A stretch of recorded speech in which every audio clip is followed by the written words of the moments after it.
The first note cracked through the theater like a wave breaking against stone, thin at first, trembling, then suddenly strong enough to hush every whisper in the room. The boy on stage closed his eyes as if the lights, the cameras, the crowd were all too heavy to carry. For a heartbeat, no one breathed. In that instant, the judges did not see a nervous teenager under the spotlight. They saw a story about to unfold. His name was Mateo. He came from a scatter of islands where the sea decided everything, where boats were classrooms, storms were teachers, and hunger was a familiar companion. Mateo had never owned a proper microphone before that night.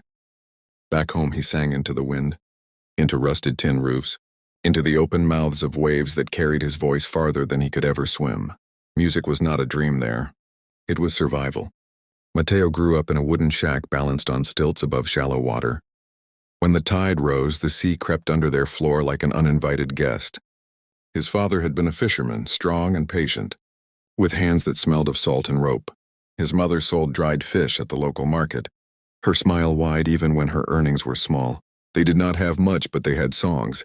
Every evening, as lantern light flickered and the islands went quiet, his father would hum old melodies while repairing nets, and his mother would sing along softly, careful not to wake Mateo's younger sisters. Everything changed the year the storms came early. A typhoon tore through their village, snapping boats like matchsticks. Mateo's father went out to sea the next morning to salvage what he could. He never returned. The ocean that had fed them for generations took him without explanation or apology. Mateo was 14 when he learned how loud silence could be. After that, childhood ended quickly. School became a luxury they could no longer afford.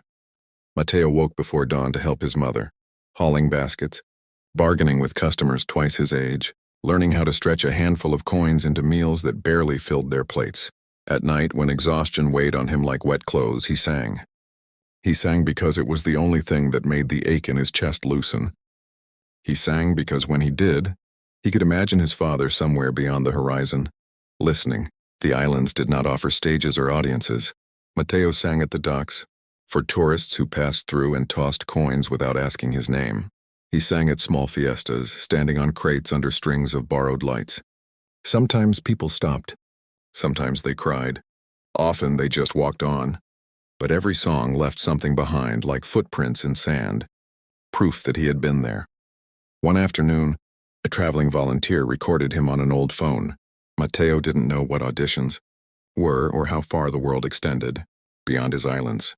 He only knew that the woman's eyes shone strangely as she listened, and that she promised to share his song with people who could help. Months passed. Mateo forgot about it. Life demanded too much attention for dreams. Then a letter arrived. It was creased and smudged from many hands, written in careful English and translated by a teacher from a nearby town. Mateo read it 3 times before he believed it. He had been invited to audition on a global stage. Travel expenses covered, accommodation arranged. All he had to do was come. The night before he left, his mother held his face between her palms and cried quietly. She pressed a small wooden pendant into his hand, carved by his father years ago. For courage, she said, for home.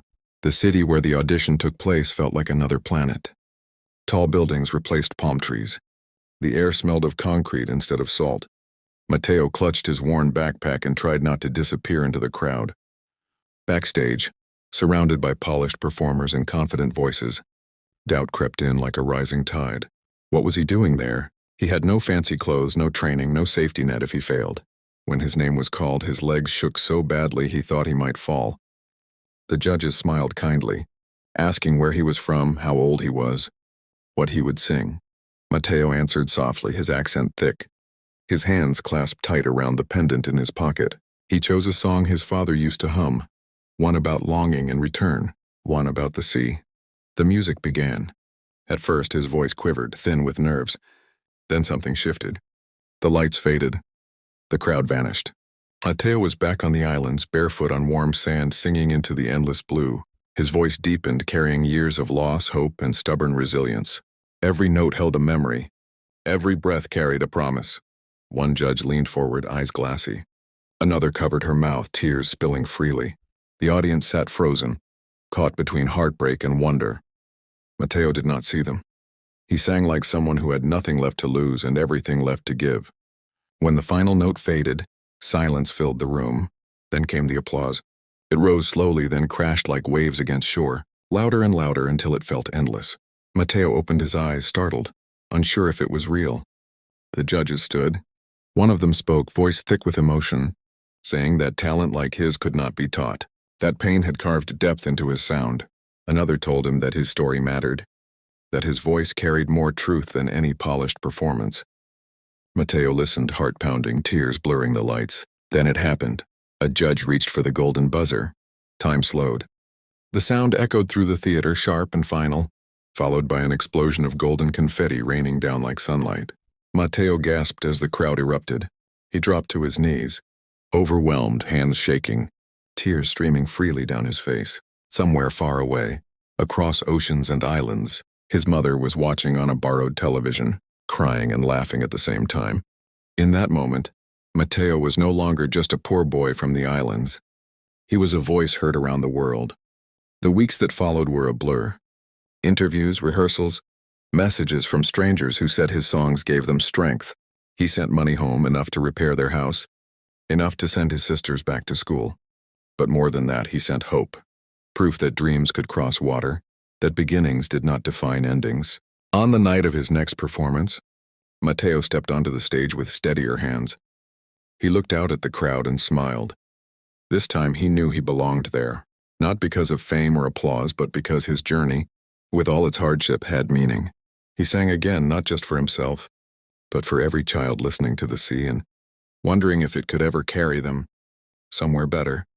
And as his voice soared, strong and sure, it carried a simple truth across the world. No matter how small your island is, your dreams can still be bigger than the ocean.